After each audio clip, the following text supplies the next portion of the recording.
You have reached the public service. Ask yourself one question. Are you a taker or a maker? As with any situation in life, is your situation taking or making you happy?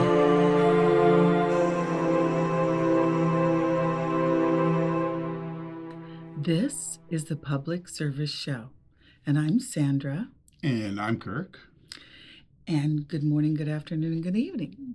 Oh, yeah, we just like the Truman Show. We are here today to discuss the 10 Amendments, rights, super laws for our country that we should respect and follow at all costs. Yeah, the amendments. People start, they're throwing around a couple of the amendments, but I seem to, they forget about some of these other ones that are just as important. You know what I mean? Yeah, I think we should respect all of them. I think so, too. We're going to discuss the 10 amendments in chronological order, going with the First Amendment. And the First Amendment guarantees freedom of religion, speech, press of assembly, and the right to petition the government. Now we're going to talk about what those mean briefly.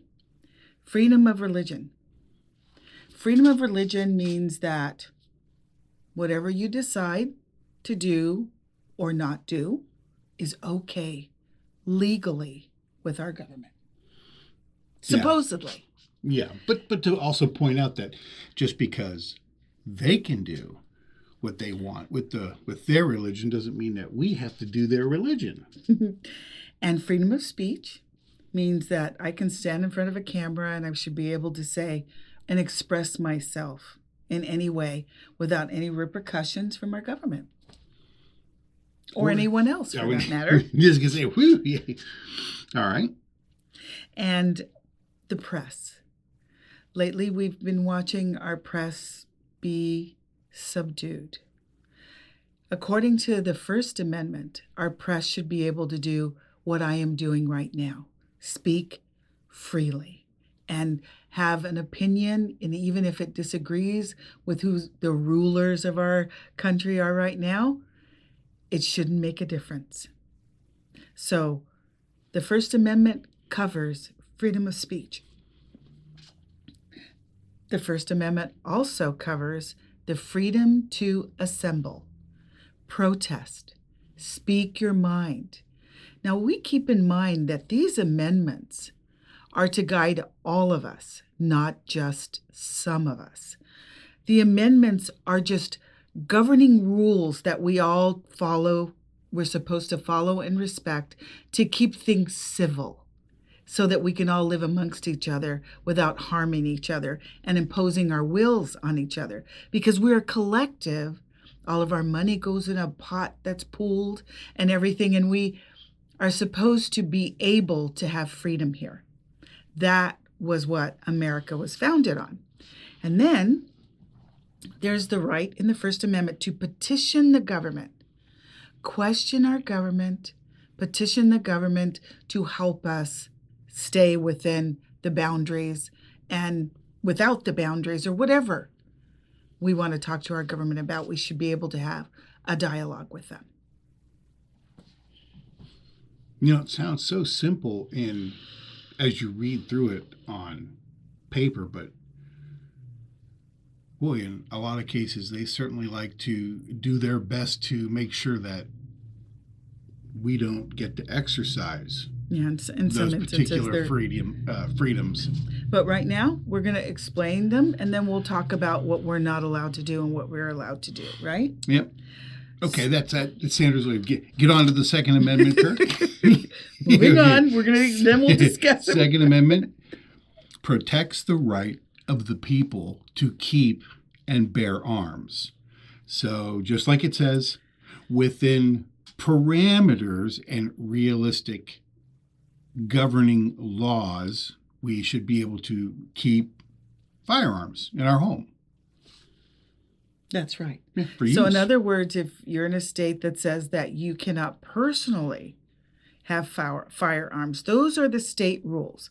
The federal rules usually trump the state rules, and the federal rules say you can bear arms. Now, the states can put limitations on who can bear arms. You don't want small children running around with AK-47s and handguns, so there has to be some parameters or limits on that, don't you think?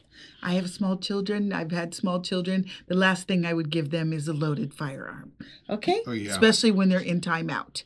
Know what I mean? And we need to figure out a new word for something that trumps something. Oh. Well, I don't use that word very much anyway because now it's kind of sour on me. But anyway. Third Amendment. Sorry about that. It's okay. The Third Amendment restricts the quartering of soldiers in private homes. Now, we don't do that so much, but it means that, you allow soldiers to come into your home, which means that if it's from one side or the other side, you're picking a side. So that one we don't use so much, but we have to go over it because it's one of the amendments. Well, something that was very common back in the day when these were written. Well, they didn't have food sometimes. Yeah. Well, actually, wasn't it written because? Yes. Yeah. Yep. Okay. The British were coming. And let's see here. Okay. Fourth Amendment. Yes. Protects against unreasonable search and seizures. It means you actually have to have a warrant signed by a judge. A judge. Sitting judge. Not yes. somebody that used to be a judge 20 years ago and you went out golfing with him and asked if he could sign this because he lost the golf game. Okay? Yeah. So sitting judge. Legitimately sitting judge. With that name on the warrant. With a legitimate attorney asking. That's right. Yes. Somebody who is actually qualified. Or a real law enforcement officer, not some fly by the night improv boy. No, let's not do that. Let's not do all that. Reasonable search. If somebody comes to your door and says they have a warrant, and they hold up a paper, and you can look through your people, and there's no judge's signature on there. Do not open your door. Call whoever, a lawyer, a law enforcement, somebody. Your local law enforcement may help you with that. But if they do not have legal right to come into your property, to remove anything, if that is not signed by a judge. And if they do in any way, it will be thrown out of court. You can't get a search warrant after the fact. Okay. Fifth Amendment. So the Fifth Amendment protects against self-incrimination, double jeopardy, and ensures due process of law. And plead the fifth. So, say for instance you're a criminal. We all know that, we've all watched television shows. And then they take you into the room. They take you into the room and they want to question you. Okay?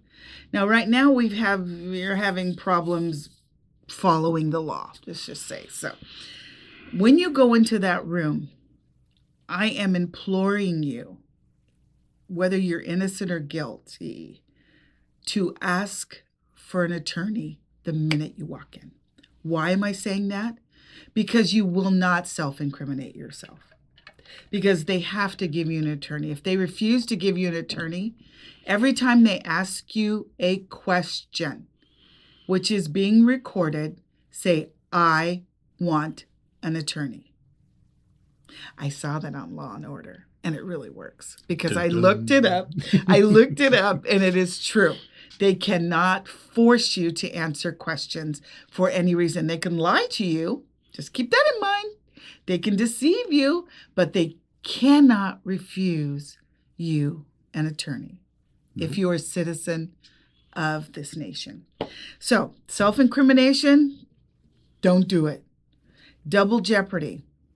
You murder somebody, like, say, somebody, and you got away with it, They cannot come back and try you for it.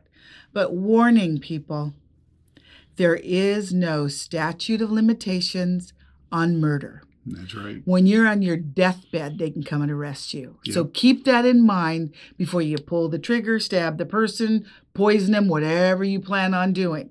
They can come after you forever. And there's people out there that do this for a living.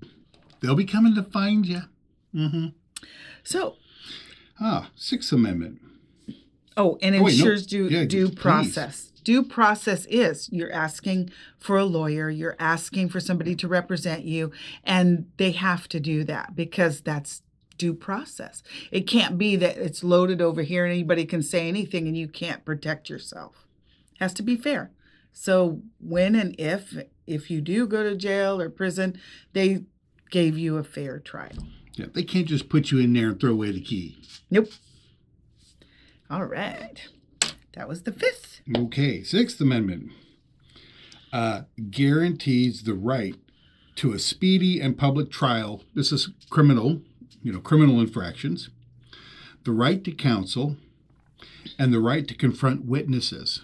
So, like I just mentioned, they can't throw you in the can and throw away the key, and you've got to be able to be provided an attorney, in fact, most of us do not have one of those on speed dial. We just don't. And we certainly don't have one in our back pocket like some do. So, we need those public defenders, which is what they're called. And if you're going to accuse, me or you're going to accuse someone of something, then you need to be looking us in the eye when you do it, because not everybody that's accused is actually guilty. Okay. So, Sixth Amendment. Well, the Sixth Amendment. You're guaranteed a public trial as well. Oh, it's okay. I did miss that public. Yay, nobody's perfect. You did great. You're doing a great job. Thank you. Oh, you are too, sweetheart. Thank you. You're welcome. On the heels of the public trial. Public. That's what we're doing. That we're ensuring the public understands these amendments. Yeah, there's a couple other little twisty turnies we could add to the old Sixth Amendment that we might get into a little further down the line. We will. Being able to, you want to talk about confronting your witness. Your accuser is what they're talking about. Somebody comes out and accuses you of a crime, they better have some evidence, because locking people up unfairly used to be the way to go back in the 1800s. With cell phones now, it doesn't work so easily anymore. So much Everybody's homes has cameras and things like that. So they're having a difficult time, what they call framing people.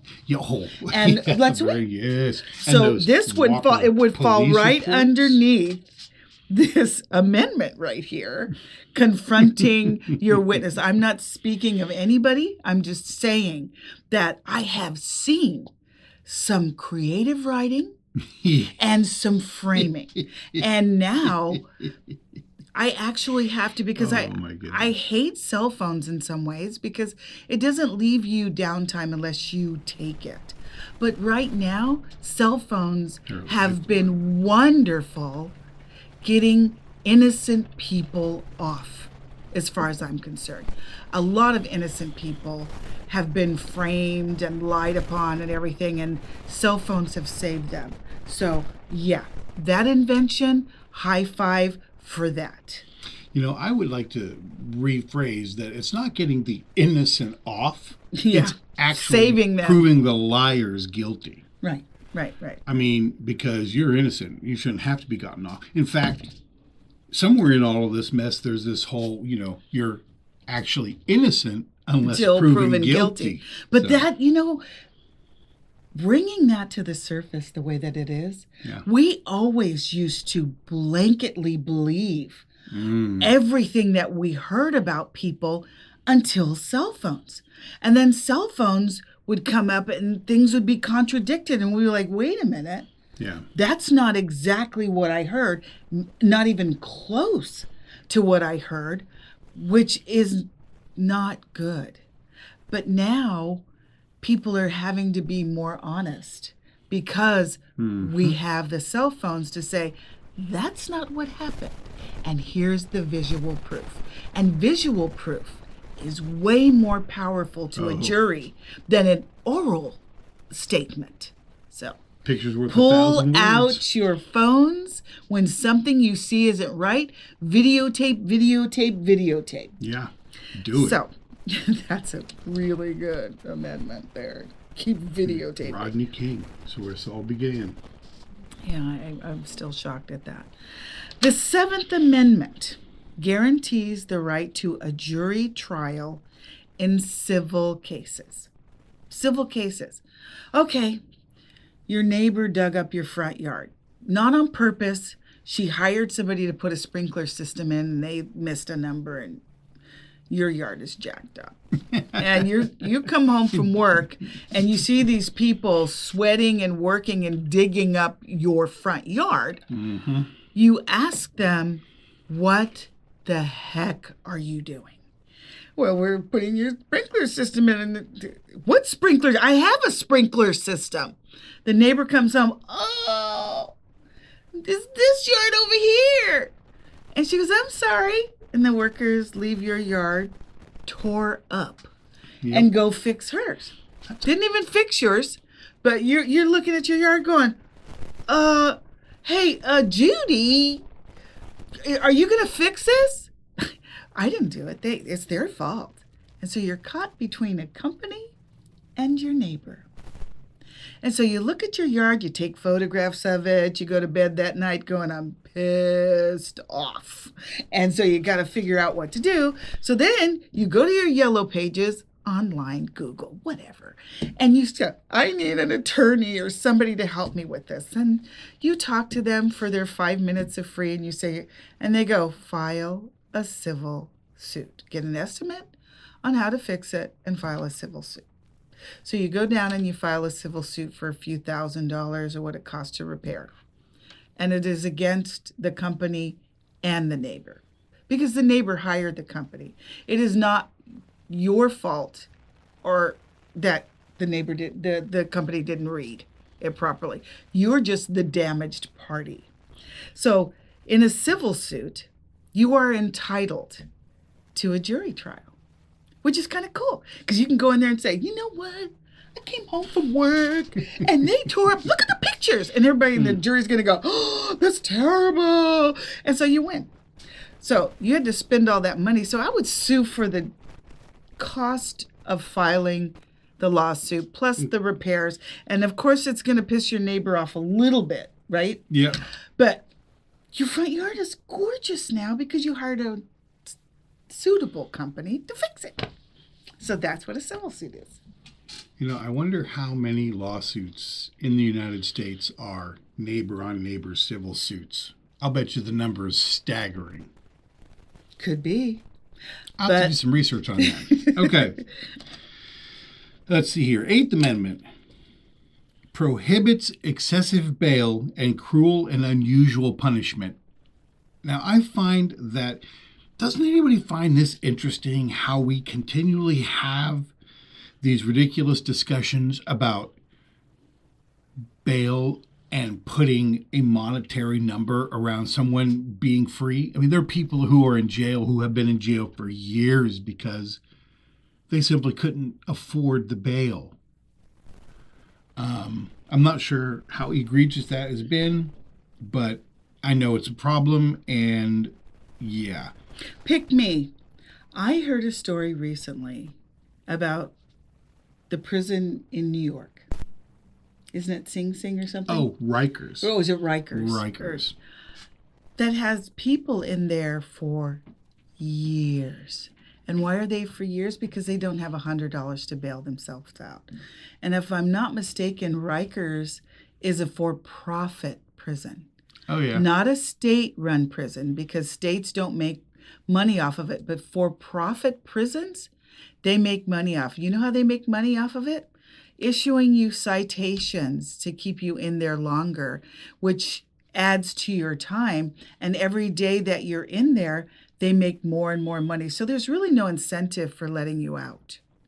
is what I understand. Yeah. And that's for-profit prisons. I think there's probably quite a number of lawsuits that are already underway with that place. It's pretty staggering. But if I'm not mistaken, every state has for-profit prisons. Oh, yeah.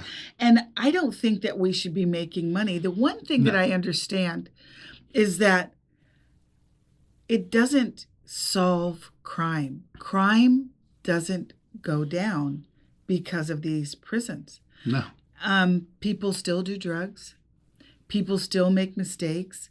I think in some ways maybe we could use a little more mental health when it comes to drugs and alcohol. A lot of our veterans end up there because they've seen horrible things, and I don't want our veterans in there. They served our country honorably, and I understand that some of the things they've seen are horrifying, and we should take care of them because of that. It shouldn't be a telethon on television, some company that's only giving 10%. It should be us collective American people who give them the mental health that they need, the housing they need, the limbs, whatever it is, because I respect and care. And I come from a family of veterans. Those are called GoFundMe pages. I mean, that's literally what it's been reduced to. Yeah. It's horrible. So. And of course, cruel and unusual punishment. I think it's cruel keeping him in there for $100 for years and years and years. I would agree. I would wholeheartedly agree. And these tactics that they use on these people, throwing them in the hole, I think it is, or solitary confinement, or whatever wild name you want to put on it. Some of these people go into these places for days and days. I mean, I'm not sure what the scientific line in the sand is, but there's something out there where if you're alone for a certain number of days, you can actually crack. Yeah. So horrible. Cruel and unusual punishment there. So that's the Eighth Amendment. Ninth Amendment. I don't know. Cruel and unusual. I still think if you're in there for a moving violation that you couldn't afford to pay, and you've done 5 years of prison, that's cruel. And I don't know how that is allowed. And that has to fall on the states. We need to find each state should be held, or who's ever in control of each state should, because in some states, they wanted to get rid of this. Yes. And then they fought that, these big companies that own these for-profit prisons. Just recently. Yes. So I don't know which states, but I heard that some of them wanted to get rid of this bail system. And because they were for-profit, I just dropped my pencil. Oops. And of course, my wonderful husband gives me, look, there's a green one over there. Grab it. So we're whole again. Hey. On God, darling.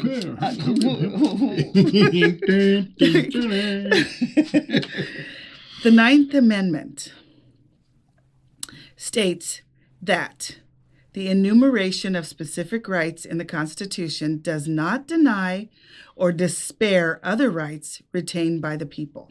Okay? So each state has their own rights. That's right. And the federal government has theirs. Yeah, that's correct. So what I spoke about earlier, what trumps is your super rights, your Constitution. If they cross each other, whatever the state's rights are. That's what this is saying. Yeah, I believe, right? Basically, you have rights that are unspoken or unwritten down on paper. Then the states rule. There's no way that any one document can have everything all wrapped up and whatnot. There are certain things, for example, your right to breathe. I don't think we need to write that down. Your right to food, that does not need to be written down. These are the things we talk about all the time. The right to happiness, food, shelter, clean air, clean water. These are rights. These are human rights. Maybe that's what we need to call them. Well, and they're not only human rights, and human rights. But and human rights. But okay, your Constitution are your super rights, right? And this was very clever of them to frame, something, but they knew they couldn't do it all. Yeah. And so each state, because each state has its own commerce, each state has its own, hard, like cows in some states. I'm so Okay, now I'm sorry. sorry. I drew a blank. Okay, hold on. I will get it together. So, yeah, each state has its own commerce and things like that. So what one law has with like methane gas because of cows won't be in other states that only like have wheat and things as their commerce. That's what we're talking about. So each state will have their own different, rules garnering what you can do in their state. Some states drill oil, other states don't. So there'll be different rules in that state. Some states have fracking, some states won't allow it. So the Constitution is saying that, okay, you guys are allowed to do your certain rights, but when it comes down to certain rights that the Constitution has, the Constitution trumps it. You better stop. Behave. This is what I was. This is what I was picturing. Ready? I can just see old Thomas Jefferson sitting in the room there and going, K-I-S-S-I-N-G. No. Yeah. we can't think of it all. Let's put it in. Whatever we forgot, just throw it in under the 9th Amendment. Put it in the document. Yeah. Very good. Yeah, and the Ninth Amendment is like a reminder of the Constitution, including the Bill of Rights. And it doesn't list all the rights, like he said. But, the government can still say, think of this just because we didn't write it down means that it's not important, right? Yeah. Doesn't mean they can take away unwritten rights. That's right. That's exactly right. All right, here. 10th Amendment reserves powers not delegated to the federal government, to the states, or the people. Basically, what this is saying is that unless it is explicitly written that the Congress can do X, the president can do Y, it all comes back to the people. Right. We are the ultimate be all, end all in democracy in the United States. And this right here puts it in plain English. It really does. I want to address something that's very personal to me. My entire life, of course, I have spent as a woman. Here are the 10 rights. Not a single one of these rights says male or female. However, I have been told that I have less than rights because I'm a female. But show me in the 10 amendments where I'm not allowed to have the same rights as him. That's all I want to say. You guys can chew on it all you want, but when I go by the Constitution, and there's another thing that's not there, color. So I am two things that I hear that I shouldn't be allowed to have, but that are not written in the Constitution. So I am going by these rights until there are laws that say that I cannot. And these are the framework of our government, and I will respect these, not what I've heard. Well said. And you are 100% correct. There's nothing in the Constitution, the Bill of Rights, there's nothing in any of this that says women, female, women, that's right, or color. That's There's I don't see anything in there about black or brown or Asian or anybody. Yeah. It just doesn't exist. So, and these are our super laws, people. So as far as I'm concerned, I don't see color. And I don't see men or women. When your rights are being violated, I'm on your side as an American. These are our super laws, and your states are your other laws. And none of those laws should say women only, brown people only. No, state laws That's is just what I'm. it. They don't. I don't think they do either. Well, actually, now I guess you have states laws. Yeah, you're right. I don't know. Maybe I shouldn't say. Well, no. It's pretty well documented. It's okay to be able to say that there's still some states out there that don't want to say that females and people of color have a right to the 10 Amendments. That says differently. Now, if these are our super laws, they supersede your state laws. Yeah. And that's how that works. These laws here say nothing about female, say nothing about color. So I just had to throw that in there for my fellow sisters out there. You know, we all, by law, have the same rights as he does. That's correct. And I want you to exercise your rights. Learn the amendments. Learn your rights. And then when somebody tells you, no, the Constitution says that you don't, it's not true. Sorry, our cat's going to kick our buns right away. I don't want to talk about Emma. Emma, stop it. She's losing it behind the door over there. And it's been going on for about 5 minutes. Hopefully it's not on audio. She can hear us talking. And so she's like, well, I want to be in there with you guys. Oh, goodness. And we're saying that's not this kind of show. Yeah, the 10th Amendment, I mean, this is something we really need to take. I mean, well, all of these. As Sandra is emphatically trying to get at least through, is all of these different things that are either being discussed or put in place, or things that were put in place and are now trying to be taken away, that exclude people of, and I hate this, people of color, because the last time I checked, whites of color too, blacks of color, they were all colors. So how about we just say people? It doesn't exclude anyone based on what you look like, and it doesn't say anything about half of the population. This is what really, I mean, half of the population. More than half. More than half. Like you outlive us. So. But that's not it. There's a word here that most decent people are looking for, and it's fair. That word fair, I keep looking for it. And nowadays, I don't see the word fair. I see marginalization. I see people having things taken away, and it isn't fair, right? And that's what everybody's looking for. We're like, this is not fair. We all sit in our head, this is not fair. It's not being fair to me. It's not being fair to them. It's not. And I say it every day. Yeah.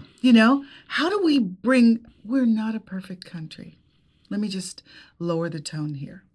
No. Nobody's perfect. I don't even use that word hardly ever, because I know that it's unattainable.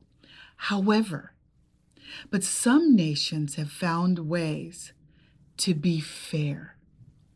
And the only way that you can be fair is you have to stop looking at people as different.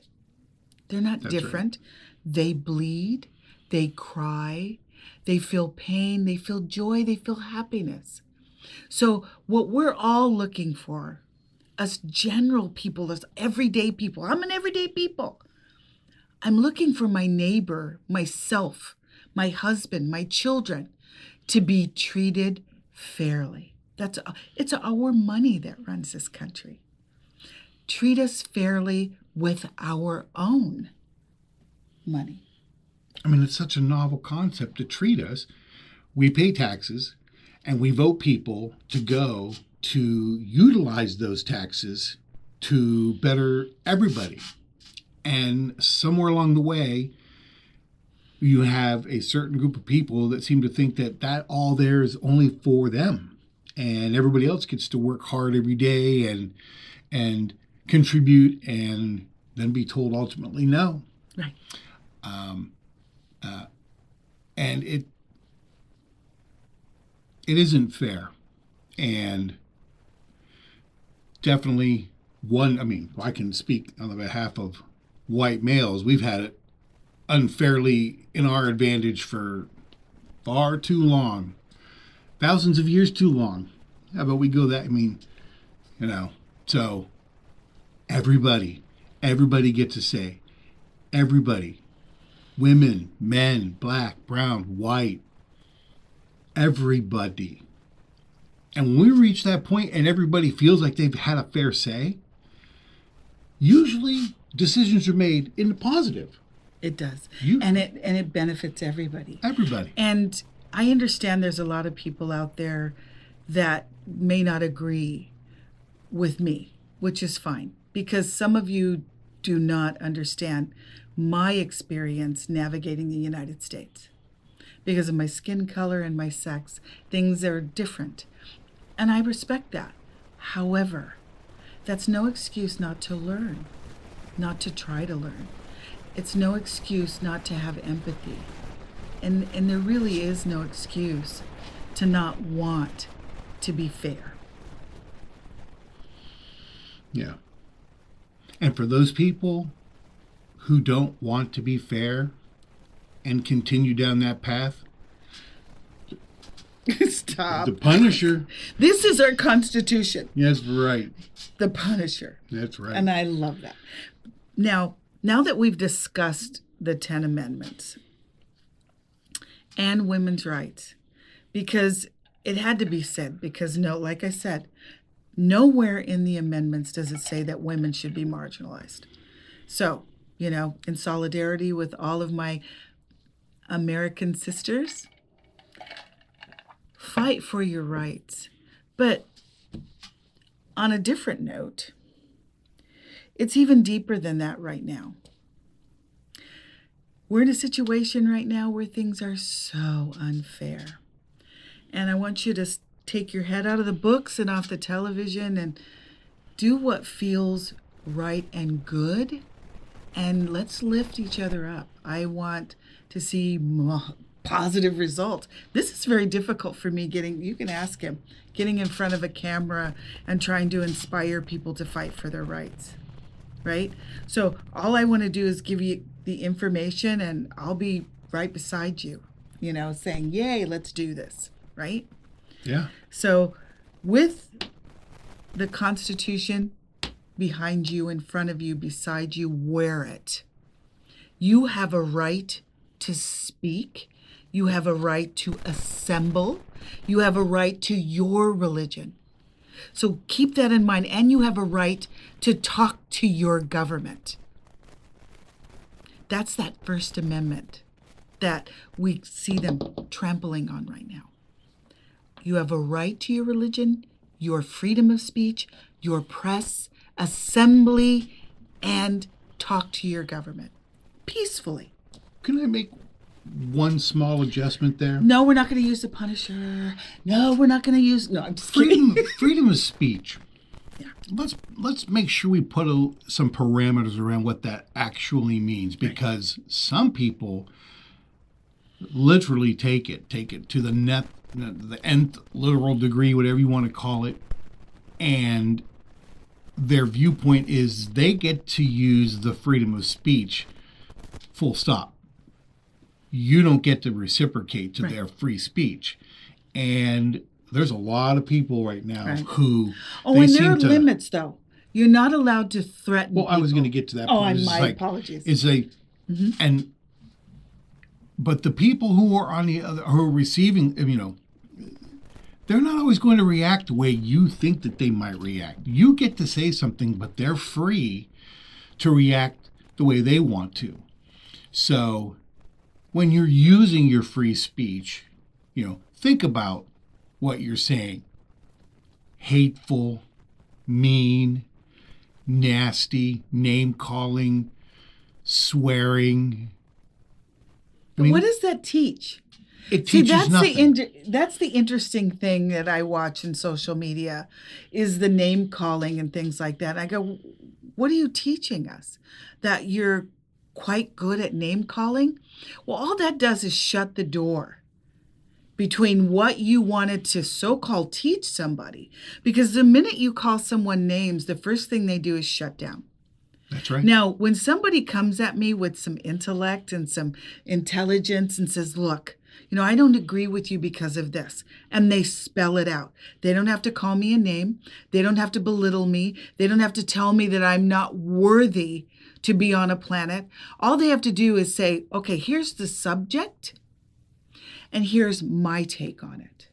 Now, you will get more people to listen to you if you come at them with knowledge, respect, because you want respect. You want respect. That's why you're name calling. You're belittling people so that you can feel bigger than them. That's right. And the least thing that you're going to get is respect. I'm just going to tell given, you. it's earned. And you can't earn it by making people feel bad about themselves or making them angry. Just look at it this way. When somebody makes you angry, do you respect them? When somebody calls you a name, do you like them? When somebody belittles you, do you look up to them? So that answers your question right there. So what you're doing is not helping. I mean, it really boils down to, for you religious folks, that really kind of boils underneath the do unto others as you would like them to do unto you. Same thing for say unto others that you want to have a dialogue. Don't assault them verbally, They shut down. They shut down. They go into defensive It's like mode. this. You may as well just like this, and that they're going to leave you. Full defensive so mode. The reason why we're not communicating is because, we're all guilty of it at times. Even myself. I have to be honest. If you hear some of the things I scream at my television, you'd be like, "Oh, Sandra," and I'd be like, "You're right, right?" You're not alone there. I'd be sitting with a bar of soap. I'm snitching on myself big time.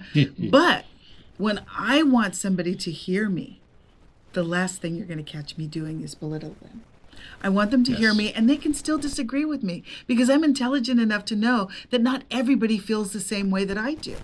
That we both can see the same object and look at it differently, and that's okay. That is okay. Sure is. Nothing wrong with that. Not at all. This is how we've progressed as a people. Mm-hmm. Different strokes for different folks, different perspectives, learning from each other, dialogue, agreements, disagreements, moving forward. The minute that somebody comes around and says, I have all the answers, I get to verbalize that, and you better listen to me. Yeah, you either better be running or hoping, or standing your ground. Remember that word perfect? You'll never see it. Ever. So when somebody comes at you and they say they have all the answers and they use the words perfect, run.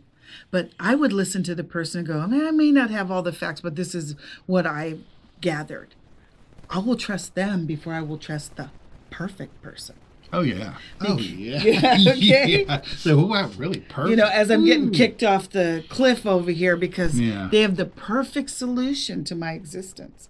But the other guy over there that says, look, Sandra, what do you think of this? And we work at it, we'll solve it. Yeah. We'll solve it because we'll put our heads together and we'll go, okay, we may not agree, but maybe we can come to a halfway mark here. And with two positive directions, you can solve a lot of things. Oh, yeah. I think. Yeah. Yeah, I know I'm Pollyanna and stuff like that, but I don't. Have you ever seen a discussion end that was positive with people going after each other? Never. So, Ever. Those two negatives, I understand that a lot of people are angry. I get that. Yeah. I understand that a lot of people are frightened. I get that because I have my moments as well. Yep. I get that some of us don't communicate the same way. I get that. But take a breath. If you really want somebody on your side, or at least listen to you, just talk to them like you would want to be heard. Like if somebody is talking to you in a way that piques your interest, you're turning your head, that's how you should talk to them. I agree. Yeah. Amendments. Read them. Hopefully we describe them properly. Really understand. Take 5 minutes, take 30 minutes. Yeah, take some time. Think about them. Everybody They're who's your an rights. American citizen is covered by these things. They're so your rights. You're covered by them. People you like are covered by them. The people you do not like are covered by them. They expect to be included in these same rights as you do. It does not apply for one and exclude another. This is the whole point we're trying to make. There are certain people, certain organizations, entities who feel that a certain amount of money in the bank account excludes them from following these rights. Or if you don't have money, they don't want you to have the rights either. Especially if you don't have money. Yeah. So, no. You have the same amount of rights as the wealthiest Yep. to the poorest. Yep. All in between. Those are your rights too, as a citizen of this nation. Right? That's exactly right. Exactly right. And you make up a very valid point as a citizen of this nation. Mm-hmm.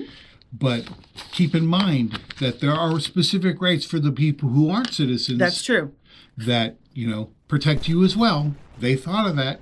Right. So, in many cases, from what we're seeing lately, your due shouldn't process. be treated the way you are. If you're not a citizen, you still have the right to due process. And due process means an attorney and representation that you understand and things like that. So, okay. Yeah, right there. Fifth Amendment covers you. Yeah, the Fifth. He's right. So, that's pretty good. That was. I want to introduce something since it's February 1st. Kirk and I have talked, and we want to have little segments of our own. We might introduce them during the week that we just put up, and it's going to be Kirk's Corner and Sandra's Seconds. So I'm going to talk to you about consumer protection because I want you to make the most money that you possibly can in your job. I want your food and your air and your water and your homes, everything to be safe. So in Sandra's Seconds, I'm going to tell you and show you and learn from you, how we can make our existence on this planet better. And in Kirk's What am I Corner, saying in Kirk's Corner again? I forget. Oh my goodness. What am I doing? well, I guess. you wanted to talk about laws and things. Yeah. I still think it's valuable, yes. I want to start getting into some of these laws, and I want to start trying to gain some clarity. Try to remove some of the legalese, try to educate a little bit as I'm educating myself, because certain individuals seem to like to think that again, as we just said, all these laws seem to apply to a certain sect of or a certain group of people, but nobody else, as far as they're concerned. So yeah, we're going to get into that. Happy February, everybody. We're Yes. in the first day of February. I don't know if it's February 2nd in other countries because it is. But Yes. it's in the United States, it's February 1st. And it is the month of love. Valentine's Day. We like all Valentine's Day. Yeah, we love Valentine's I already got my reservations for those you people who are watching. And You I have already to get got your reservations. gifts. I already got gifts in a We card. got I'm gifts, way yes, ahead. We're all set. I haven't got my card yet, but everything else is all set. That's all right. So. Oh, and if you picked that up, that was Our son. Okay. That's okay. That's a text of love. So yes, I don't forget, that in your life experiences, you can judge your experiences by two things. Is it taking or making you happy? Yep. Right? And this is a public service show, and I'm Sandra. And I'm Kirk. And go to our message boards. Oh, yes, go to thepublicservice.org. And Talk on there, to us. you'll find a little spot that says Talk to Us. Drop on the message board. I mean, we're really trying to get it going. And I've put up a few questions, but I don't want to take over the board because I could sit on there and pontificate. I would rather have... We both can Yes, pontificate. we can. Yeah. So please, come on there. Start a dialogue. Pick up... I've only got a couple of things up there, but pick one of them. Throw some comments or whatever, but yeah. Swing by the Look site. at these people. Yes. This is our 15-year anniversary gift he gave to me. It is a picture of us in glass. Pretty cool. Absolutely. Pretty cool. Okay. I guess it's that time. Yes, it is. Thank you. Bye. Bye.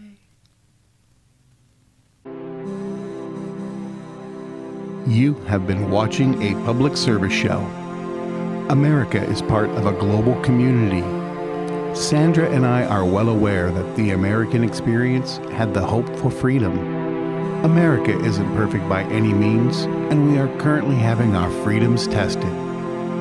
Here at the Public Service Show, we're going to look at how and why we're at this point in America.